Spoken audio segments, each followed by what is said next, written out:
Max, my nose keeps running in the morning. Yeah, it's that time of year. Nothing's wrong with me. It just keeps running. This is the Joe Gaither Show on BamaCentral.com. Shoot, that's the truth. Good morning, Tuscaloosa, Internet world, West Alabama. How we doing today on a Thursday? It's the Joe Gaither Show on BamaCentral, BamaCentral.com. Hope you all enjoyed the ref show we all got last night up in Nashville. We are live in the Daniel State Farm Studios right here off McFarland Boulevard, live on the BamaCentral YouTube channel, on the BamaCentral Facebook page.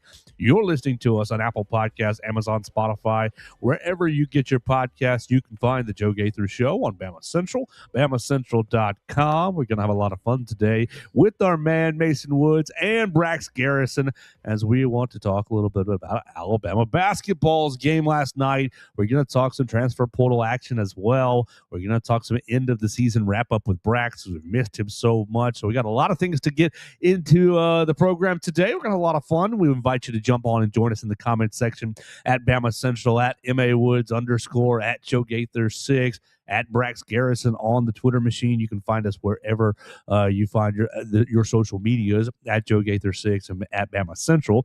We appreciate everybody who has subscribed, rated, reviewed, leaving us a comment, all that good stuff. And so we're going to have a lot of fun today with Brax Garrison of Purple Turtle Roofing. Call Purple Turtle Roofing at 877-787-6635 for your free roofing inspection. They'll come out, make sure that your roof is good to go. Make sure you're ready for the rest of the winter and the spring season ahead. Lots of storms, unfortunately, are ahead. You want to make sure that your roof is good to go and have the peace of mind that you deserve. So call Purple Turtle Roofing today at 877-787-6635. Brax, hey, man, welcome back. Hope you've been doing well. We had a fun little holiday season. What did you get up to during Christmas and New Year's? Good morning. How are you? I'm good, man. Thank you for having me on.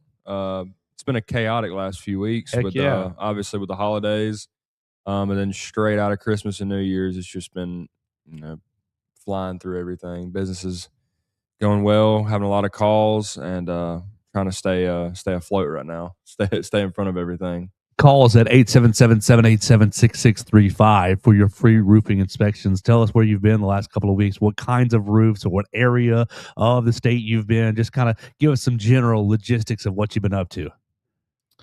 Insurance claim support. I know that. Commercial roofing. Yeah, what you been up to? A little bit of commercial stuff. A lot of insurance work, and I've done a lot of repairs and inspections too, also for just minor stuff that isn't big enough for insurance related things. But we're coming up on storm season.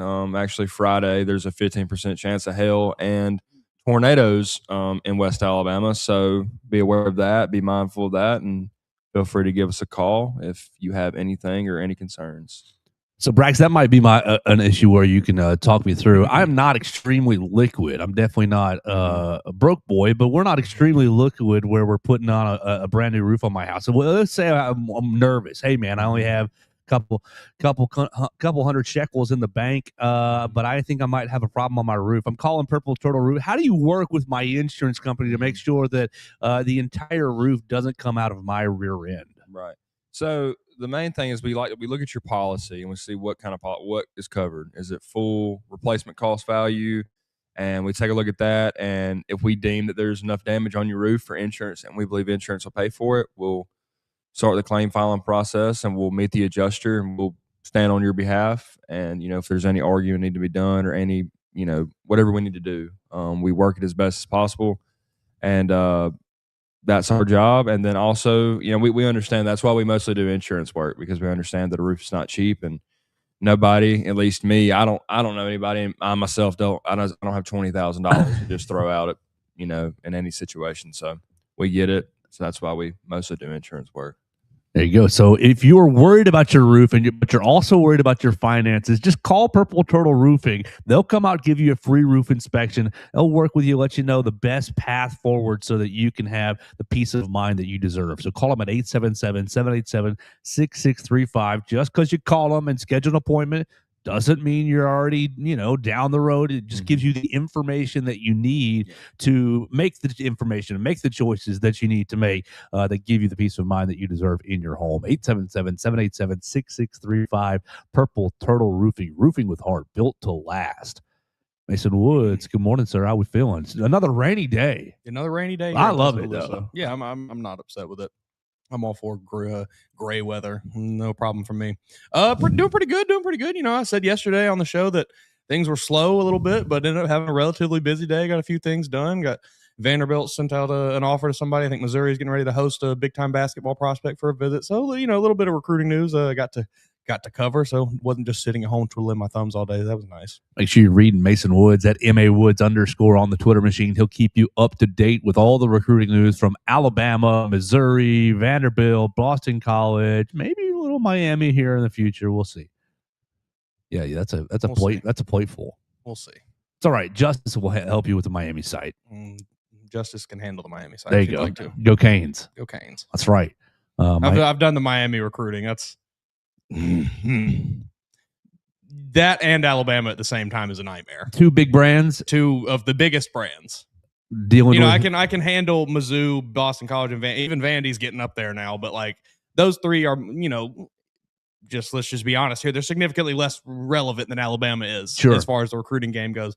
Miami is not. That is just as active of a position there for Miami. Yeah, you're probably competing with the Miami Herald, with all the big box papers down there that have a skyscraper and three recruiting writers ready to go. Yeah, they do a lot down there. The brief time that we did have Miami previously under our umbrella and I was covering the recruiting there, it was a lot. Yeah, not so good. So we want to talk about basketball. Alabama losing last night to Vanderbilt. Both Mason and myself getting it wrong. We both predicted Alabama to win. Aiden Sherrill didn't play. LeBaron Philon left at the 16-minute mark in the second half and didn't close down the stretch. And Alabama ends up losing by 6. So not a good night for the Crimson Tide basketball team. A great night for the officials. Ken Palm nailed it. The analytics website is a little scary. Don Daly, Bart Lennox, and Brian Dorsey, your three officials last night. Boo these men. Boo those men. They came to that game for no reason other than to get noticed last night. They made everything about themselves. And notice they did. And it went both. Like, it was not, I'm not complaining that Alabama got, like, it went both ways. Both teams shot a truly preposterous amount of free throws in that game. 88 free throws. 29 and 34? That's 59 plus 4 is 63 total fouls. It's just absurd. I think I saw, I don't remember what year, but that was the most fouls in an NCAA basketball game. I don't know if it was ever, but it was, if not ever, it was in a very long time. I saw the stat pop up in my Twitter feed last night. Well, who did we play earlier in the year? And I mean, this is probably putting you on the spot. Who do we played somebody earlier in the year that it was like 50 free throws. It was a ton of free. Was it Illinois?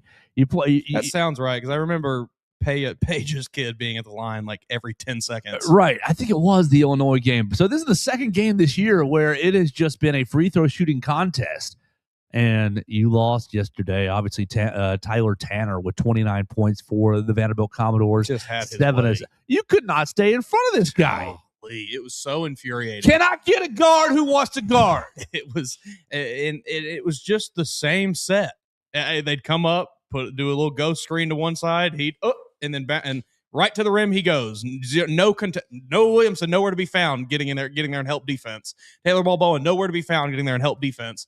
London Jemison, Aiden Holloway. It didn't matter who you put on Tyler Tanner at the perimeter. He was getting past them. Can I get any guard, any of you jokers who want to guard and stay in front of this man? Obviously, LeBaron, 20 minutes, ended up with full body cramps. It was the diagnosis from Coach Oates. And I got to, the next time I'm going to be in a press conference, I guess it's probably Friday. I'm just going to ask Coach Oates if he feels snake bitten by these injuries, because it feels like every single game somebody's not available, and then also in said game someone goes down with little minor ding, little minor pain, little this, little that. Like, obviously, thank the Lord, nothing catastrophic so far, but it just seems so constant, so consistent. And I'm gonna try to double up and ask him if he thinks that the boys are taking care of their bodies outside of the facility. if the report that he gave us last night about LeBaron Philon's full body cramps that kept him out of the game are to believed, something tells me they're maybe not taking care of themselves outside of the facility. That, and this is not the only full body cramp situation we've had this year. You had against Arizona, right? Yeah.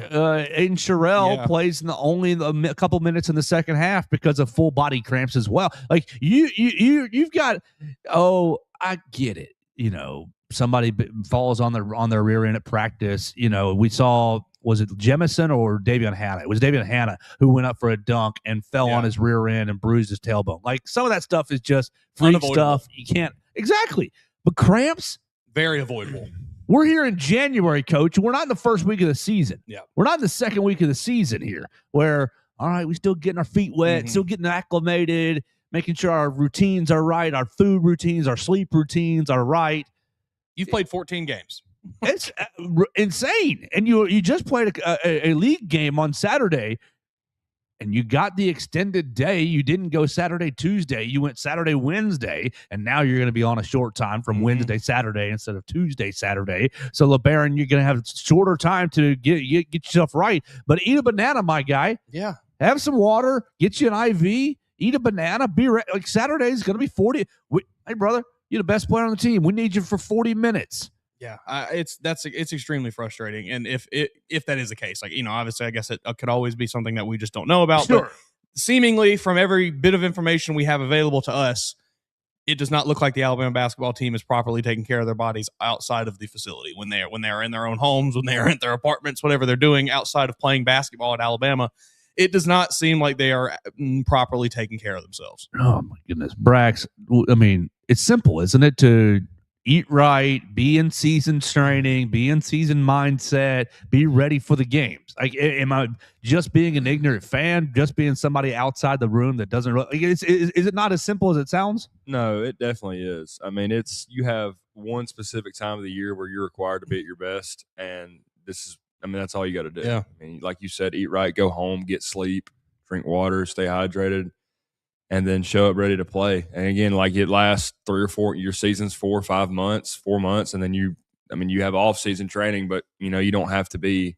That's when you get to eat your cheeseburgers and stay up late, stay up till midnight, or go do whatever you want to do. Fortnite, whatever it is. Yeah, so it's not that complicated. It's just a matter of,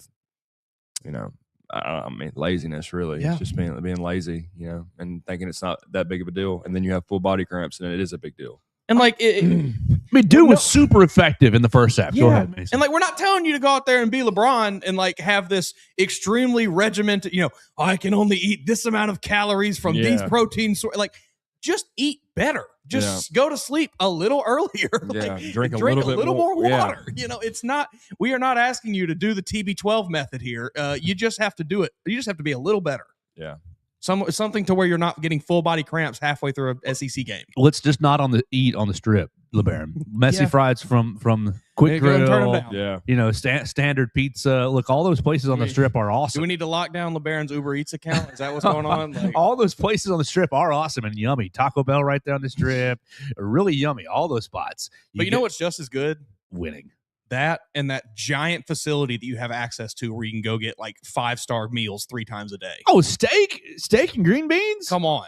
Like, what are we doing, man? Get off your butt, go to the facility to eat a good meal, and then go home and go to bed. Little sweet potato fries? Come on. Yeah. Looking good. It drives me insane. And, it sounds... I have a vat of Gatorade? It sounds dumb to be the guy where it's like, well, if I was in that situation, I would be doing everything in my power to be at the top. But like, in all honesty, man, like, it is just that. It is that simple. Like, so many people would kill to be where LeBaron Philon is. So many other basketball players around other basketball players in the country that playing in college basketball right now would kill to be in his spot at Alabama. But you're just like squandering it by not doing simple things. It's so frustrating. Exactly. And it's not just about LeBaron last night. The whole team has been dealing with, like, if it was one player every so often, I don't think it'd be fair to bring it up. Sure. I don't think it'd be fair to wonder. But with the whole team all year long, it's just throw all their names in a hat, pick one up. He's out for the night. He's out for what, Coach? Well, a little wrist injury. Oh, a little toe injury. Yeah. Oh, he's a little sick. This, that. Like, can we not just Lock in, folks. I don't understand it. I don't understand it. So you're now 1-1, Brax, in the SEC season. You're playing Texas on Saturday to try to stay towards the top end of the standings, and not like. I'm not really feeling that bad about last night's game, Brax, because you didn't have Aiden Terrell, so you didn't play your big man, and your best player hardly played in the second half. What irritates me is you can't defend. You can't defend Tyler Tanner. Like, yeah, we can bitch about the officials all day long. 88 free throws is ridiculous, but you just got to stay in front of their best player. Yeah. It was just ridiculous. What did you watch the game last night? What did you think? No, That's okay. I wasn't able to catch it. No. Good. You had a good night there. Yeah. It was not fun to watch. Like, I mean, it was, again, like, I know the refs were not the only issue. They were not the reason Alabama lost this game. Obviously, it went both ways, but it was just insane. It was, there was no, like, 63 fouls sounds. I mean, there was no back and sound. forth. There was, like, I don't think at any point in that game we got a consistent 3 trips back and forth between the baskets. I mean, it was like one team gets the ball, down the court, foul. One they inbound the ball, go down, foul. Yeah, it was slow, like boring basketball, man. It was awful. Moved up from 17 in Ken Palm to 14 in Ken Palm for the Crimson Tide. Texas is 51 in Ken Palm. Texas is 0-2 on the SEC season so far, losing to Mississippi State and losing to Tennessee. And okay, Mississippi State was pretty close, 98-101, but lost at Tennessee 85-71. So they're going to be a little desperate team right there, but obviously not a very dangerous team, being 50-something in Ken Palm. Yeah. Do they have any nice wins? They lost to Duke, lost to Arizona State, beat NC State. Yeah. Okay, great. Lost to Virginia, got smoked by you. I mean, they were close by UConn, 71-63. They kept it within 10, and then obviously lost their last 2 games against Mississippi State and Tennessee. This 3-game stretch for this Texas team is brutal. Tennessee, Bama, and Vandy back to back to back. Heck yeah. That's tough. And A&M, Bucky Ball. Tough for the You Longhorns. got a little Bucky Ball on the last part of that. Did you see that video they posted? Yeah. You don't be a millisecond late. That's good stuff. That's good stuff. Brax, did you see that? So Auburn lost on Tuesday. Auburn lost. They're inbounding the ball with like 0.6 seconds yeah, left. terrible. Like really, really short time. Guy catches, turns, and shoots and makes it. Would have been no game winner. The place in Auburn goes insane. Oh, but then they go review it and they say the ball's still in his hands. They wave it off. Texas A&M wins, and the Auburn place goes berserk. Yeah. You cheated us. You cheated all of us. There was a fan who was the officials were walking out behind him, and he took his drink cup and he threw. So a bunch of water comes out. I mean, they were throwing trash on the court. They were so angry. Stephen Pearl. They're now 0-2 now. 0-2 in conference Lost play. to Georgia, lost to A&M. Mhm. Right. So great start for Stephen Pearl's first season as head coach. I mean, it couldn't happen to a nicer guy. Couldn't happen to a nicer fella. Gets in the press conference after. Stephen, walk us through that final 0.6 seconds there in the communication between you and the referees and the scorers table. There was no communication, but honestly, I wouldn't have wanted to talk to me either, so that's probably why they ran away. Fake tough guy. Fake tough guy. Big fake tough guy. Fake tough guy. Yeah, that's it's cringy there. So Auburn is now 0-2. Their next game is against the Hogs, the Arkansas Razorbacks. Fighting Walmarts. Yeah, at home. They're projected to have a 1-point win by Mr. Kenny Pomeroy. So we'll see. We'll see what happens. Kenny Pomeroy expecting us to beat Texas 95-83. I don't think that's all that unlikely. No, I don't think so. Can you get healthy? Can we get healthy? Because that's how what we've been. Every time we've lost a game this year, Brad, it's been X or Y or Z wasn't healthy. Like, I'm tired of that excuse, and I'm tired of trying to say what's this team going to look like when they're healthy. Just driving me crazy. I think, unfortunately, he finished the game, but I'm concerned with Latrell Reitzel's health. Latrell's been cramping all year long too. That, and it looked like he tweaked something last night. You know, he went up for a rebound on the offensive end and kind of came down. 2 guys landed it, right there at his feet. And he immediately starts grimacing, had to get helped up, and then kind of limped back down the court.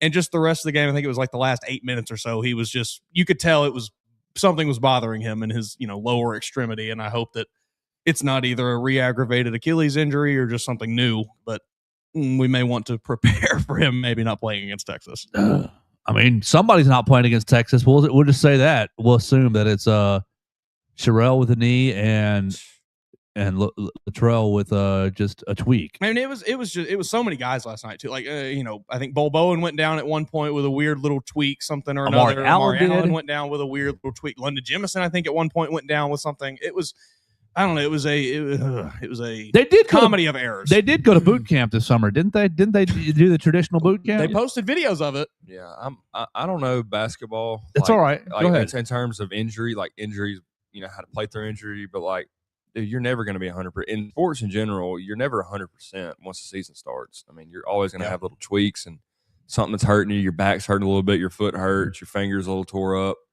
And you got to find a way to play through that, I think. I mean, but basketball might be different. It might be a little bit more the skill gap and what you have to do may be a little different to where if you do have like a sprained finger or a broken pinky toe or something like that, it is a little bit different. I do get that, but I mean, long season. I understand the argument of like you're saying, get guys rested. It's a little different than it is in football, maybe where But at the same time, like, sure, I understand March is the most important time of the season, but you have to get there and you got to earn that good spot in the turn. Like, you can't just coast the whole way there. You still have to play well enough to earn a good seed, earn a good spot in the tournament, earn a good draw against teams where you have a favorable chance to get to the Final Four. Yeah, and you can't just turn it on like that. You can't just coast all year, then all of a sudden turn it on and say, okay, now we're going to play 100%. You can't. That doesn't happen. It seems like that has, and I mean, it's felt like that for parts of the last couple seasons where at times it feels like the team has that sort of attitude of just, who cares about this game? We're just playing until we get to the tournament.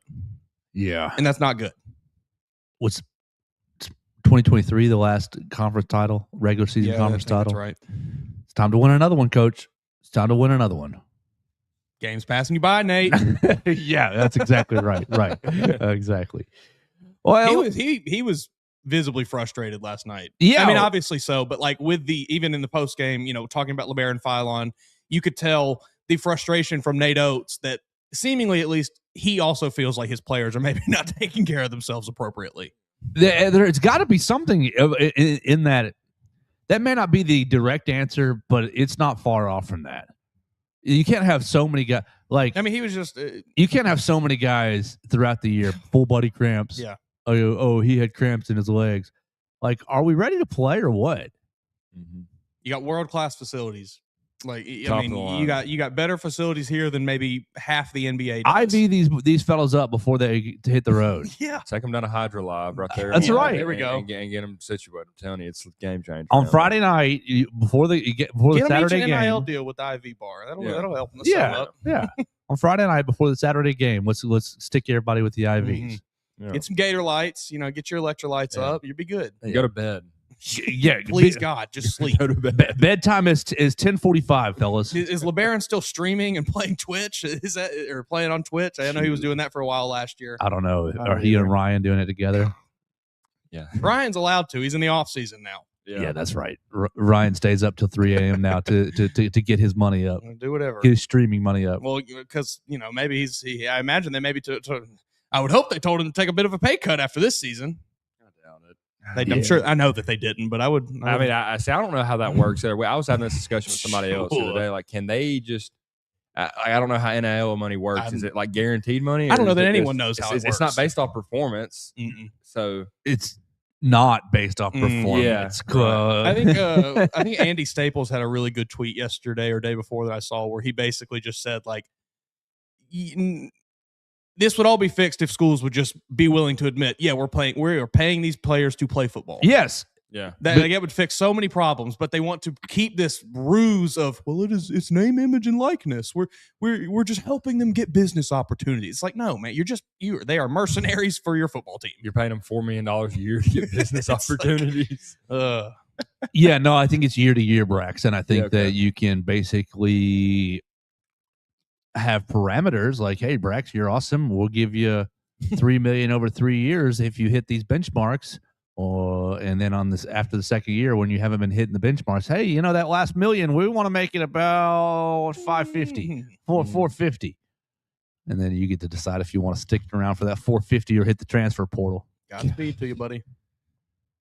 Oh man, Portal. What you been thinking, Brax? We haven't caught up with you since no, we got you after the SEC title game, since the Oklahoma playoff game. Yeah. All right, so take us back through. We're going to go back to football because we're all tired of basketball. You annoyed us there, Don Daly. Doom and gloom everywhere today. Right. So we're going back to football with Brax. Brax hadn't been with us since the Oklahoma playoff game. You text me in the middle of the Oklahoma playoff game, doom and gloom, no good team. They ended up digging back and winning that game and then going to Pasadena and getting just bug meets windshield to Indiana. Just kind of nice your last little bit of perceptions and thoughts on this football team, how it's settled out this year. Well, yeah, I texted you on the Oklahoma game because you were right at the time. Yeah, well, they just looked defeated, man. They just look and like what happened in the Georgia game and the Indiana game. It was like they were just soft. Mm-hmm. They just looked soft. They looked like they were outmanned. And then somehow, you had the muff punt, then and you have the pick six, and those things, those factors, those are big turning points in the game. Those aren't just like, oh, we just fought back. You had some crazy things happen to get you back into the game. Sure. But then you roll down to old Pasadena down there, and you Kirk Cignetti, and the first drive you look great, 2 sacks on the first drive, and you got a little hope, and you think everything's great, and then the Cignetti train gets rolling, the coal starts burning, and there was no stopping them. I mean, there was not. I don't think. And Indiana has 7 4-stars on their entire football team. Their entire defense they are 3 stars and below. There was not a guy on the field at the same time that was better than an Indiana player in any aspect of the game. Faster, quicker. Yeah. I mean, more physical, smarter in any aspect of it. And if you want me to be honest with you, I'm a Kalen DeBoer guy. I think he's a great coach, and I think that he just needs a little bit of help around him in the coordinator positions. But we got outcoached. Bad. I mean, bad. And it was very apparent who the better coach was on the field at the time. It was apparent who the better players were, like their preparation, how they practice, how they watch film. I mean, they were shedding double teams. The defensive line was shedding double teams like they were paper. Mm-hmm. I mean, they were ripping through them. They were it was, and then in the secondary, we couldn't, and no separation, 0 separation. And then our front 7, when they were running the ball, it was like just they were catching. It's like they were running like through ghosts foam, out there. running through foam, man. It was the easiest thing ever. And then Fernando Mendoza just puts on a clinic. He puts on a complete clinic. I mean, he drops back, nobody's open. Oh, okay, I'm gonna go get 12 yards, and that's fine.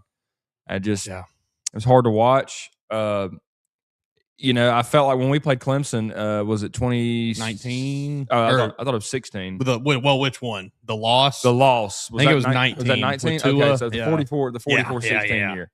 Yeah, that's after Tua got hurt in the SEC championship, and that was bad. But this one was like defeat, like real embarrassment, like a lashing, like your dad just told you you're in trouble and he just whooped you over his knee. That's what it felt like. It was bad. I mean, how much better is a football team when their star quarterback only throws 16 passes, Brax? 16 passes, 192 yards, 3 touchdowns, 0 interceptions, no turnovers. Good game. And you then got 2 backs that are almost at 100 yards apiece, touchdown apiece. Another big thing about it is no turnovers. And how many penalties did Indiana have that game? 1? Maybe 2? I can't remember one. Maybe 12. Maybe 10 yards and penalties. That was the closest thing. This you got it. team. One penalty, 10 yards. And it was early on. Holding, wasn't it a holding? And they overcame it. They got the first down anyway. Yeah, it didn't matter. I mean, that is just I'm serious in saying Oregon's a great football team. Miami, and I think Ole Miss is good. That is one of the most complete football teams I have ever watched in my entire life. Just sound everywhere. Everyone is in the right spot every time. They don't make any mental errors. They're where they're supposed to be, and they got guys over there too, man. It's not just like, oh, Kirk Cignetti this mastermind. He is, but he's got guys that can play football, man, that are mean and want to play football, and we don't. And that's the problem. We were talking about this before the show started about offensive linemen, and he's like, we're talking about like Landon Dickerson. This guy's like, comes into the practice facility. He's I just got done working on my truck. And then you got Caden Proctor who's like, well, I'd rather open up my own cologne line after I'm done with football. It's like, dude, as a quarterback when I played, I want guys up front that are like getting in trouble in school. Like they got like behavior problems. So I want mean people that when they're on the field, it's like letting a wild animal loose. Like that's what you want. Or you want blue collar kids that are baling hay and working on tractors and like, and I'll play football. Football sounds fun. I get to hit somebody in the head. You know, that's what you want.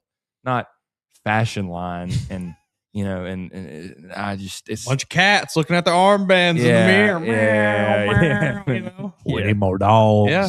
Yeah, we gotta just make it a hotkey. Just we need more dogs. And I sound dogs. like the stereotypical fan when I say that, but it is true. I mean, it's just like you got to have guys that are mean and want to play football, and it feels like I think nationwide that's a problem too. I think. Like you were saying, it's not just an Alabama problem. Keep going. You're right. No kids grow up, like you said, no kids grow up and are like, I want to be an offensive lineman when I grow up. And it's probably been like that forever, but it's more so now.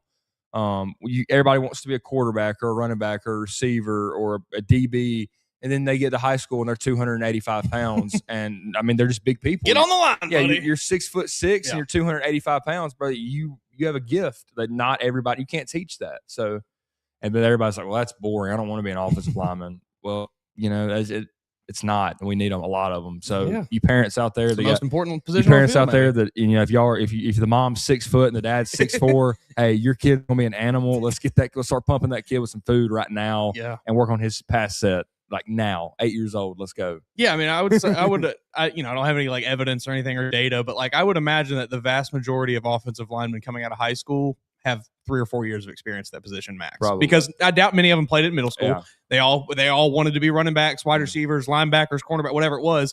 And then they got to high school, they hit a little growth spurt their freshman year and realized, oh, I'm too big to play skill positions. All right, get on the line, buddy. So like they are all across the board. They're just starting behind the curve, and like there's only so much you can do. Yeah. Yeah.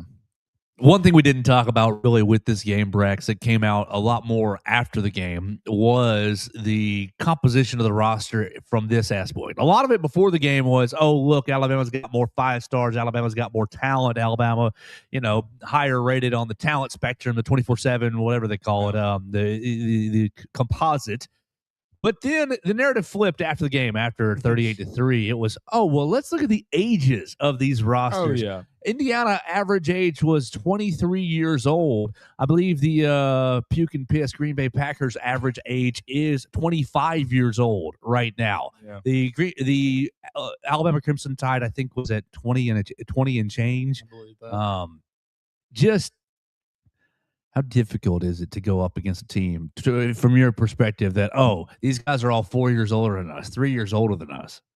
Did that make a big difference, or was it all coaching? Well, yeah, you can't teach experience. Like, I mean, if you've been around the game for 5 years, you've been playing college football for 4 to 5 years. Some of these guys are 6-year seniors, and they're 25, 26 years old. So you can't teach that, and that is definitely a huge advantage.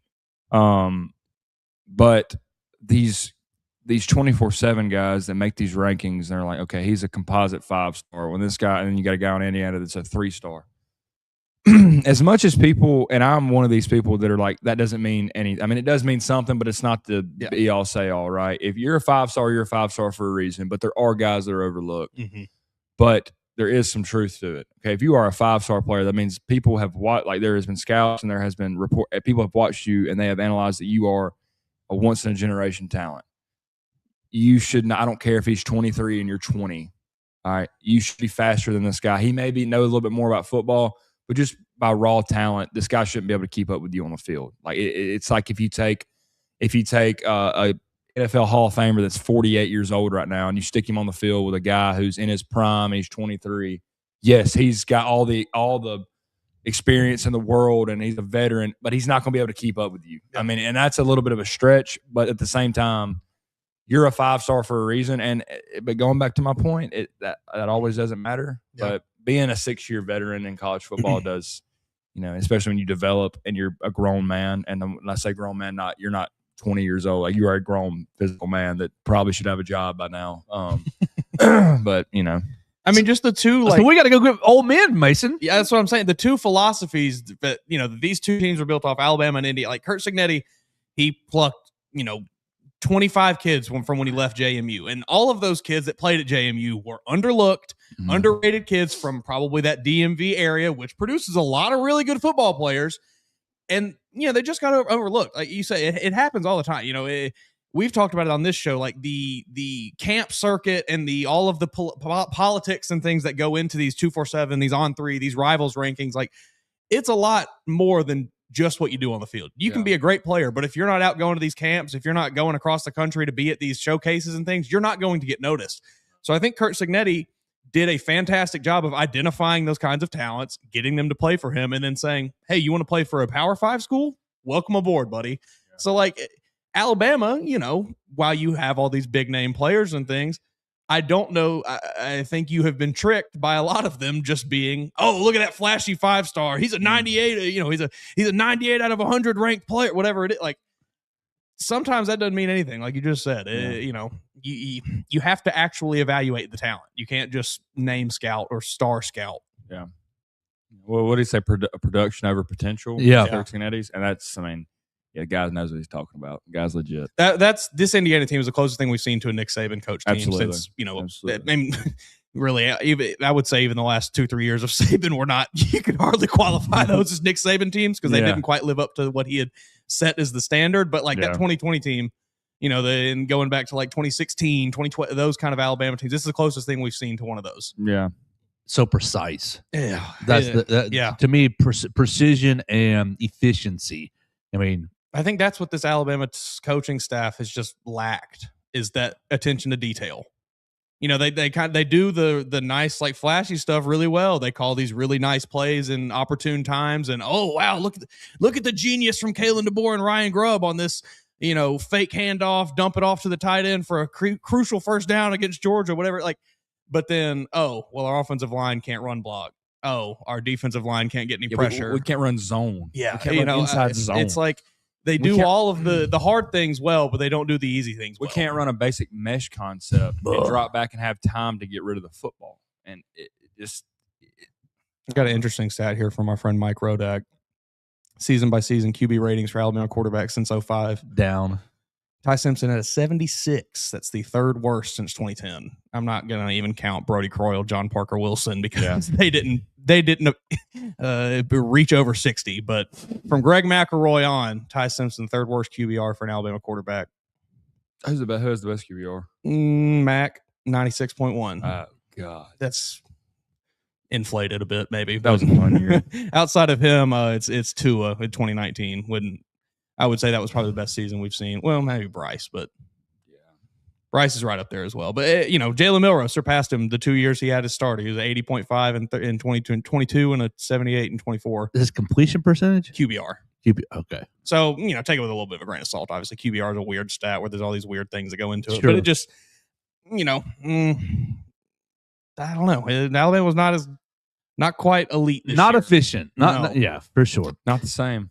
All right, let's keep talking with Brax Garrison. Before we do, we want to remind you the program is brought to you by Purple Turtle Roofing. At Purple Turtle Roofing, we're not just another contractor. We're your neighbor and your advocate when it comes to protecting your home or business. With years of hands-on experience, top-tier certification, and a commitment to excellence, we've built a reputation as Alabama's go-to roofing solution. We specialize in residential roofing, commercial roofing, emergency storm repairs, full-on roof replacements, insurance claim support, and more. Call Brax Garrison at 877-787-6635 for your free roof inspection today. He'll come out and check out your roof, make sure you're good to go for the rest of the winter and the spring season ahead.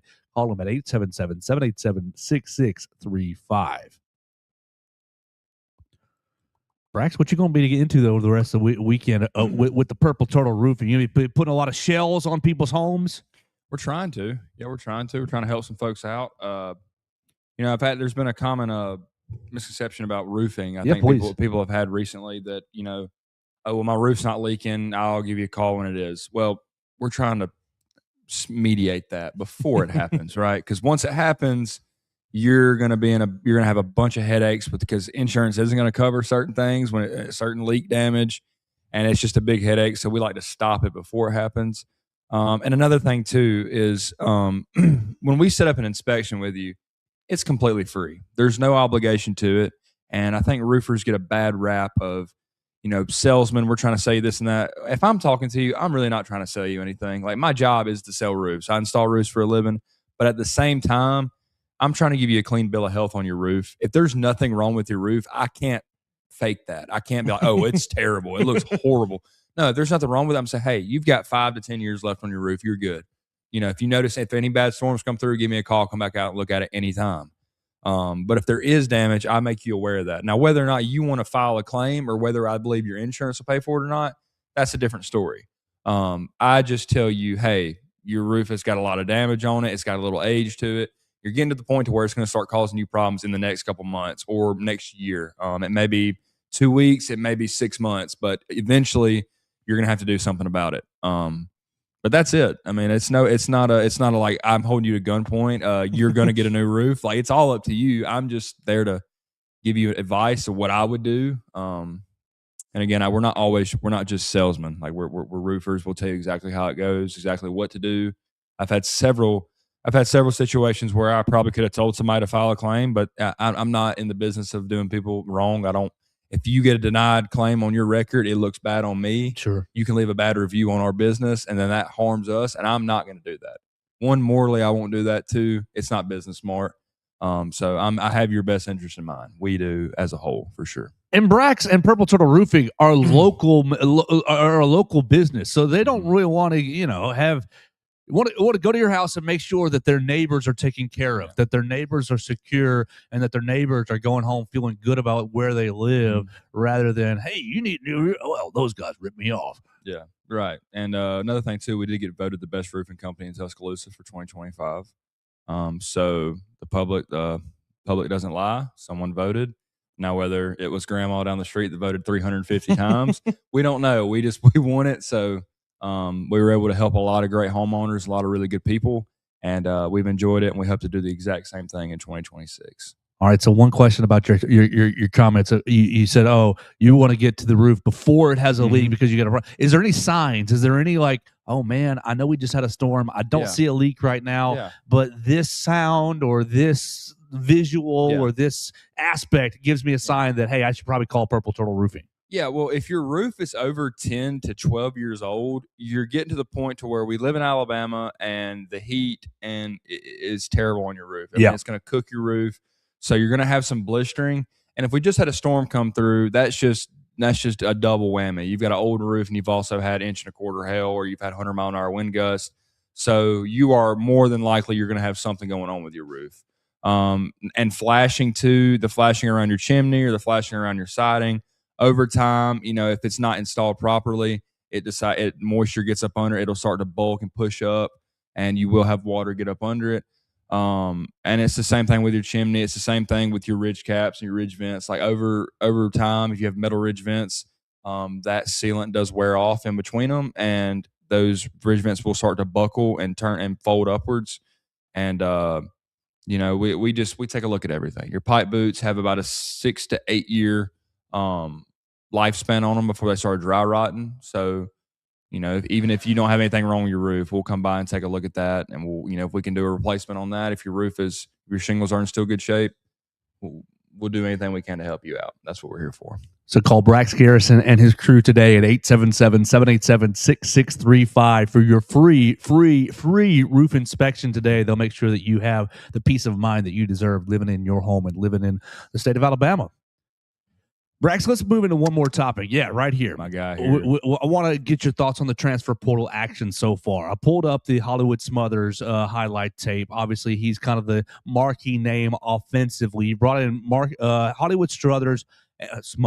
Hollywood Smothers. You brought in Caden Strayhorn. You brought in Caleb Woodson and Devin Tompkins, defensive lineman from USC. So 4 additions. Obviously, this guy gets the football the most, so he's most dynamic. You've had a lot of guys leaving over the last week. I think you're up to 18, 19 guys going in the portal. Yesterday, Arkell Newglam goes in the portal. We're all shedding major tears over backup developmental offensive lineman, the Arkell Newglam. Yeah, there's no way that when they recruited him to come here, he was sold that you'll be able to play this season. because like unless he's just dumb, and I don't believe he's dumb, he had to have known going into this. All right, I've got a long shot at playing here at Alabama. I'm going to have to sit for a while before I can get a chance.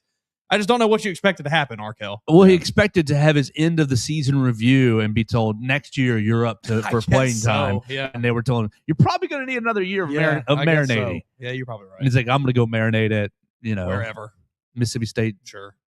Godspeed to Community you. Good college. luck. Best of luck. What do you think about the losses? You've lost 4, 5, 6 offensive linemen. You've lost a couple of defensive linemen. Just anybody that stands out. Oh man, I wish we wouldn't have lost that guy. What's your thoughts on the transfer portal movement so far, Brax? There's nobody in particular that I'm like, God, that hurts. It's going to be tough. Because I'm hoping that at the end of the season, when they had their end of the year meetings with the coaches, some guys probably said like, hey, look, things are going to be a little bit different next year. Like we're about to crack down. It's going to get uncomfortable. They review how you practiced, how you played. Like, hey, your job is completely wide open. Like we're going to look for the best player to put in this position. And I think it probably hurt some people's feelings. And some people just couldn't take it. And, maybe there's an ego problem. And I mean, that's obviously a big thing in college football. Yeah. Everybody has this huge ego because they're getting paid so much now and they expect to be paid so much. And I think they got their ego checked. And I think it was probably a lot of them transferred out of raw emotion. Just like, okay, he said this about me, I'm going to leave.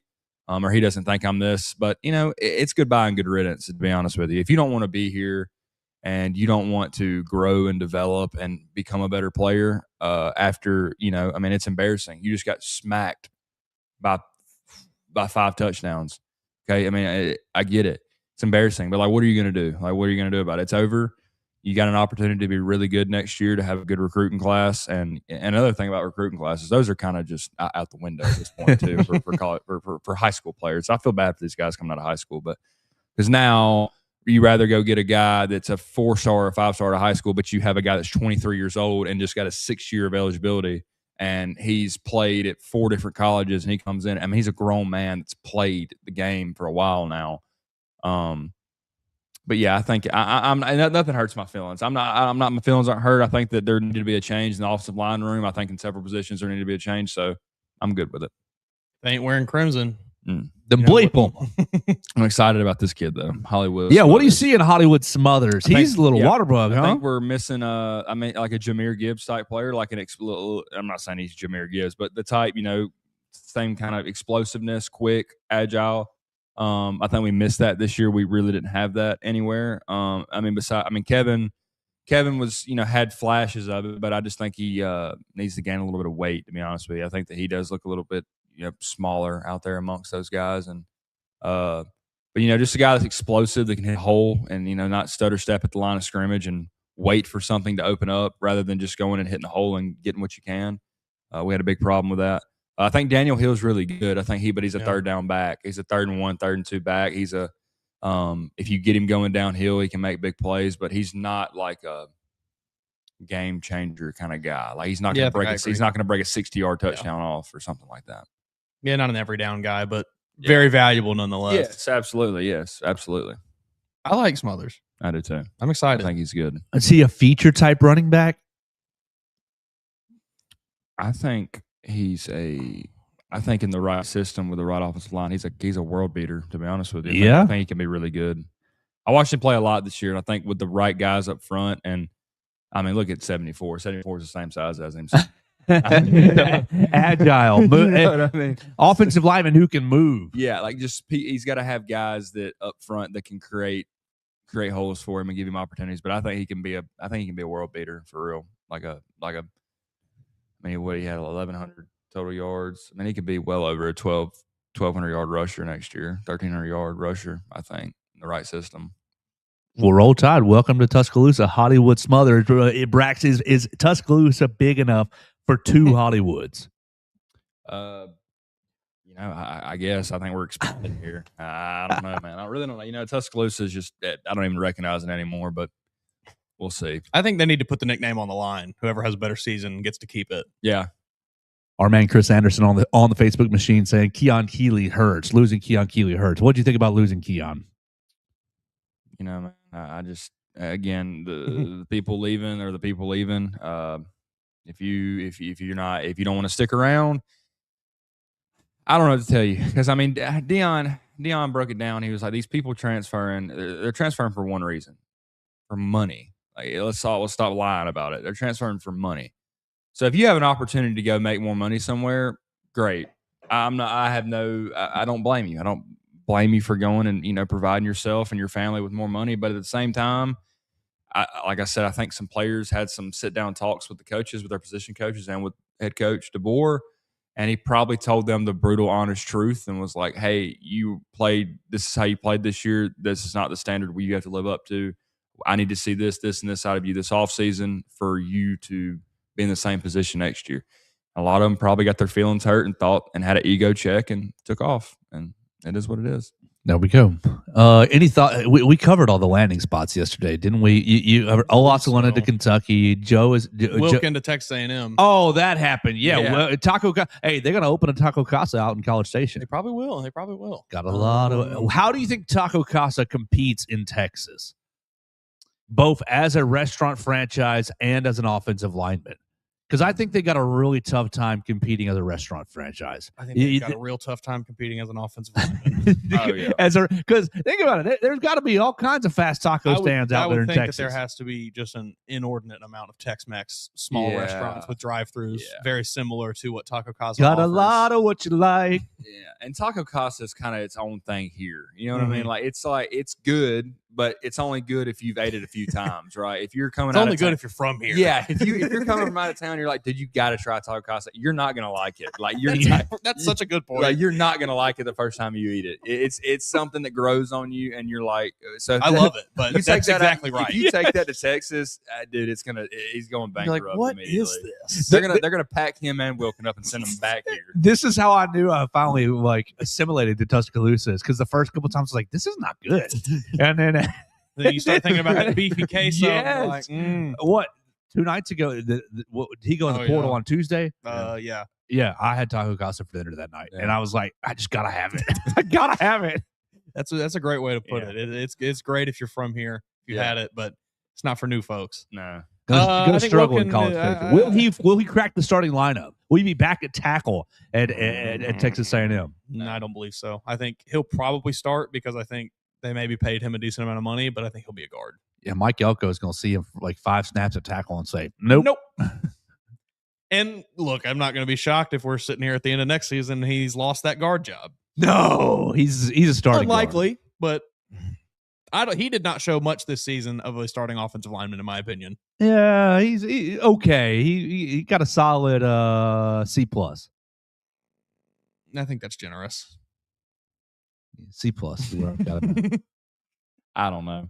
He's a Tuscaloosa kid, so I think we can all support him and be honest about it. Yeah, because at the end of the day, I do think the three of us are in agreement of supporting the kid. Absolutely. But we can be honest about it. It's okay. Not great this year. No. Was not good this year. No. Was not really even average this year. Was C+ not Brax? Is C+ not good? Is C+ not a good not an accurate score? You can go higher or lower. It's fine. You don't have to say an exact score. I showed flashes of a C+. I think C+ in some instances was good, but I think there were some. I think if you average it out, man, there were some D minuses. There were some Fs. I think he topped out at a C+. Yeah, I think like his potential, like his ceiling this year was a C+. Yeah, never saw A or B play from him. No, like that was ceiling. But if you go average, C. I mean, like a C. Would be like C-. But again, he's 6'8". He's a big man, 325 pounds. Size. Like, you can't teach that, and I think he can be really good. I do think he can be, but I think that there's going to have to be some like radioactive bug biting and like make him really mean. He's a nice guy. He is super nice. He's a super nice guy. Like, he's an awesome human being. Yes. Like, again, he's a great guy, but I just don't know. Like I said earlier, man, I want offensive linemen that are like going to alternative school. You know what I mean? Like getting kicked out of school that are just like mean people that like you just don't want to be around. Like, unless you're on the football field and they're blocking for you, like I don't want to hang out with that guy outside. Give me 5 Richie Incognitos. Yeah. Like, whoa. You know, like Tyler Booker said, you know, when he said after he got drafted that his favorite thing about football is watching the hope leave someone's body. Yes. Like, my favorite thing about football is that I hold it in all week and then I go out on the field and I just watch someone who's worked so hard to be here regret playing football. You know, that's the kind of guys I want blocking for me. You know, they're just with ill intent every snap. He didn't have that this year. No, I don't want. You know who else doesn't have that just on pictures? Just on pictures. I don't know anything about you, Caden Strayhorn, but you have the babyest face of baby faces in the world. A little bit, yeah, a little bit. I mean, honestly, though, Michael Carroll also has a bit of a baby face. Yeah, I remember the preseason team photo of everybody standing in Bryant-Denny, and he's, you know, it's like, but he showed us this season he's got that mean streak, and he showed us in the high school that he had that mean streak also. I agree. I do agree. So, you know, his IMG tape looks nice, but standing next to Chris Kapilovich, he looks like a happy young, happy, good looking fella who comes from a nice 2-parent household and got everything he asked for Christmas. I think if you can, and you know, I know the thought is maybe still that he's going to play center, but I would like to see him and Michael Carroll just locking down that right side of the line. I bet you probably will. If you can get Brock Riker. Brock Riker. Hey, what about our NC State fellow? He's going to be here this week. Jacarius Peak. Saw yesterday he's visiting Alabama. The left tackle. New left tackle. You bring Brock Riker, Pete. You check out some of his highlights from NC State. He's mean. If he's blocking for Hollywood Smothers, we're good to go. Yeah, I like Jacarius Peak. What's Cam Coleman? What's his I think he's going to Texas A&M. Think so? He's visiting. Yeah, he was here. Not too long. Well, supposedly he was here, and then turned out he wasn't here, and he's coming here, I think, tomorrow. So I don't know. Yeah, apparently visiting Texas A&M, and Alabama. I think it's between the two Texas schools. I agree. The money. Oh man, if I can go play with Arch Manning, you believe I am. I think he's visiting Alabama because Derek Nix is here. Yeah. I think he's visiting Alabama because he knows a lot of the guys he played high school football with and around a lot of these guys at Alabama, and he's coming to see a lot of his buddies. He's having a good time. He's considering Alabama, but I don't think they are going to be even close in competing money wise with those other two options. If you're his daddy or if you're his agent, you're saying, buddy, the choice is clear. It's Texas. That's all it is. It's Texas. They're going to pay you a nice money. Yeah. Like, it doesn't have to be the top money, but it probably will be the top money. Yeah. And you're going to be playing with Arch Bleeping Manning. You're going to be on national TV every single week. You're not going to be relegated to SEC Network Plus like you were at Auburn. You're going to be on ABC. Yeah. Every single one of your passing targets is going to be seen by millions. Yeah. So it's a no-brainer decision to me. Yeah. It's Texas or nothing. Yeah, I mean, if it was me, I'd probably pick Texas. Why would you go play with Marcel Reed? Because they might pay him more money than Texas will. But Marcel Reed will deliver you. Marcel Reed will put you in the hospital. Yeah, but he might make $7 million next year. About Texas, whatever it is. I wonder if he's looked into that. Yeah, with Braden Scoresby. I was gonna say, I do think I saw that they were kind of in the sweepstakes for him. Because I would take the old Saban track. You got 1 year. You're trying to get to the NFL. What did he tell Jalen Hurts? Go play with the best talent. Go play with the guys that can make you look the best. Yeah. Oklahoma was that choice. Yep. Hey, Cam Coleman, who can make you look the best? Probably Arch Manning. Pick you the best quarterback out here and the best offensive coordinator out Austin here. Mack. Let's go. Austin Mack. That's right. That's right. It's Keelan Russell. They can make you a superstar. Keelan will make you the number 1 overall draft pick next year. We'll see. Look, I'd love nothing more for him to come to Alabama. Like, that'd be amazing. You get him, Ryan Williams, Isaiah Horton, Leslie Brooks, Rico Scott coming back to like you. And I know we went into this season basically saying the exact same thing. You got a dangerous wide receiver room, but you really do have a dangerous wide receiver room. I'll tell you what I'm committing to this offseason. I'm not talking about, and I think we did an okay job last year. We poo-pooed a lot of the offensive line expectation this past year. Everybody, man, 3 all-SEC players, sure. Parker, Jaden Roberts, and Kate. But we did a good job, I thought, poo-pooing. Yeah. Don't. We got to do the same thing. We got to commit to. It's going to be so hard with an active quarterback competition this year to not wildly overreact to 30-second practice clips. It won't be for me. I don't watch those. Have a hard time. I don't watch those clips. I get perfectly curated. I get juiced up about a good QB battle. They're perfect. Nothing more exciting than an off-season quarterback battle. Brax, where are you staking your tent? Are you in the Austin Mack camp or Keelan Russell camp? Keelan Russell. I think he's the future. Does your camp have running water? Are y'all installing power? You putting the lights up at your camp? You putting some concrete? You know, they're still in a tent at the Keelan Russell. Yeah. I just think the guy's really, really good. I think Austin Mack's good too. I just think he's gonna be really good in a different uniform next year. Austin Mack's already got a well in his camp though. He's I'm sticking with him. he's got I'm gonna water. stick with him. I'll stick with Austin Mack. Oh, I'll ride this train. You're going with Austin Mack? I will ride this He train. rode it last year. Rode it last year. I will wow. ride it this year. Wow. People, they're riding the man off. I think he's got a better chance. I mean, I think he's really good. I just think that you're going to see like just a different level of talent like come out of Keelan Russell. I mean, I think the guy was unbelievable. Speaking of all this, I don't mean to cut you off, but we do need to correct ourselves from yesterday. We ended the show with, well, probably Ty Simpson will drag will drag his decision out to January 13. Yeah. I should have corrected this at the very beginning. Minutes after signing. We hit in and it goes, Ty Simpson declares for the draft. So, whoops. Go ahead. Go be a Los Angeles Ram. Yeah. I just think that Keelan Russell is one of those guys that if you're going to go pick him up out of high school, and you know automatically when you pick up a 5-star quarterback, he's not staying for long with it if he's not playing. So I think that's already in the back of everyone's mind. Like, okay, Ty has his year. Ty is told, hey, buddy, there's no place for you here next year. You gotta go on. I think that Keelan Russell is just. I think he's the guy. I think he's the guy.